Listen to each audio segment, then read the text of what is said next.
बहुत बहुत अभिनंदन और स्वागत आप तमाम दर्शकों का आज के हमारे बहुत विशेष कार्यक्रम में। आप सोच रहे होंगे इस समय हम यहाँ जंगल में किस विषय पर चर्चा करेंगे।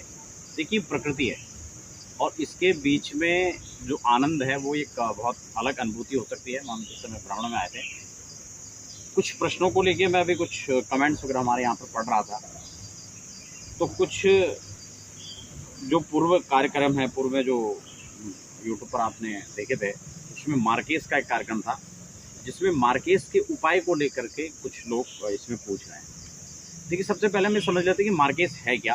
संक्षिप्त में मैं आपको बताऊंगा शॉर्ट में, और विस्तार से आप उस कार्यक्रम को देखना चाहते हैं तो वहाँ पर मार्केस वाले कार्यक्रम पर विजिट कर सकते हैं। मार्केस क्या है और मार्केस का सटीक उपाय क्या होना चाहिए जो बहुत प्रभावी और अच्छा उपाय होता है। देखिए, मार्केस द्वितीय जन्म कुंडली से जो परिचित हैं और थोड़ा ज्योतिष के बारे में रुचि रखते हैं वो लोग समझ रहे होंगे।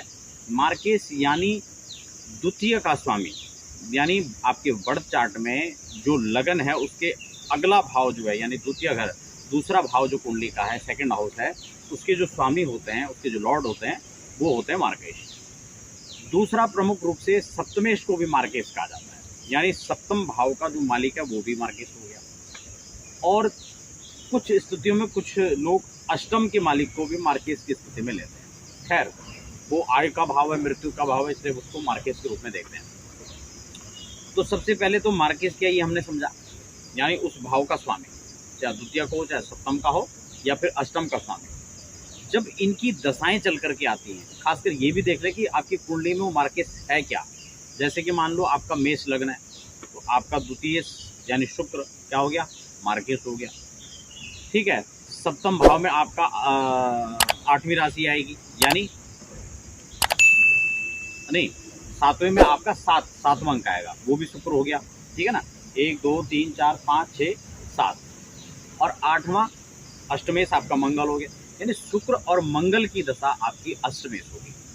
उदाहरण से आप समझ गए, यानी द्वितीय भाव का स्वामी, सप्तम और अष्टम भाव का स्वामी आपके कुंडली में मार्केस होगा।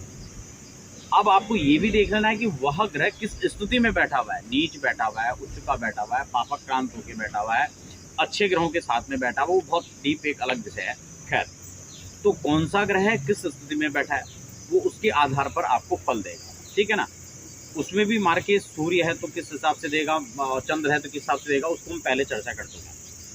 अब बात ये आ गई कि अगर मार्केस की दशा, मान लो उदाहरण के तौर पर आपका शुक्र है और शुक्र की दशा आपकी चल पड़ी, तो शुक्र आपके लिए मार्केस भी होगा। यद्यपि शुक्र की दशा लगभग सभी लोगों के लिए शुभ और मंगल होता है, अच्छा होता है, लेकिन अगर शुक्र की स्थिति अच्छी नहीं है तो मार्केस भी है, तो ऐसी स्थिति में उसका फलादेश, उसका जो फल है, उसका जो प्रभाव है, वो थोड़ा नकारात्मक भी रहेगा। अब वो किस हिसाब से रहेगा, वो एक बृहत जो है एनालिसिस का एक विषय हो सकता है। अब हम बात करेंगे कि उसको उपाय क्या हो सकता है। देखिए, मार्केस के लिए सबसे अच्छा जो उपाय है, उस ग्रह से संबंधित उसकी, जैसे कि शुक्र है, तो शुक्र की मार्केस की दशा आती है तो आपको चंडी यज्ञ करना चाहिए और नियमित रूप से आपको चंडी का पाठ करना चाहिए। माँ भगवती की उपासना आपको करनी चाहिए।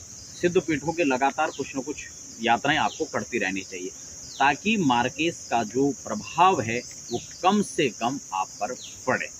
तो इन चीज़ों का आपका ध्यान रखना है। और मार्केस की दशा में सर्वदा उस ग्रह का जप आपको चतुर्गुणा करना चाहिए। जैसे कि मान लो 1000 जप उसका लिखा हुआ है तो आपको 4000 करना है।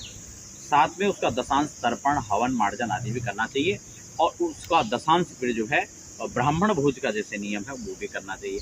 तो ये कुछ खास चीज़ें हैं जो प्रश्न था सीधा था कि मार्केस दशा में क्या उपाय किया जाए। तो सबसे अच्छा उपाय पॉजिटिविटी बढ़ाने के लिए, और दूसरा उस ग्रह के संबंधित आपको जप आदि करना चाहिए।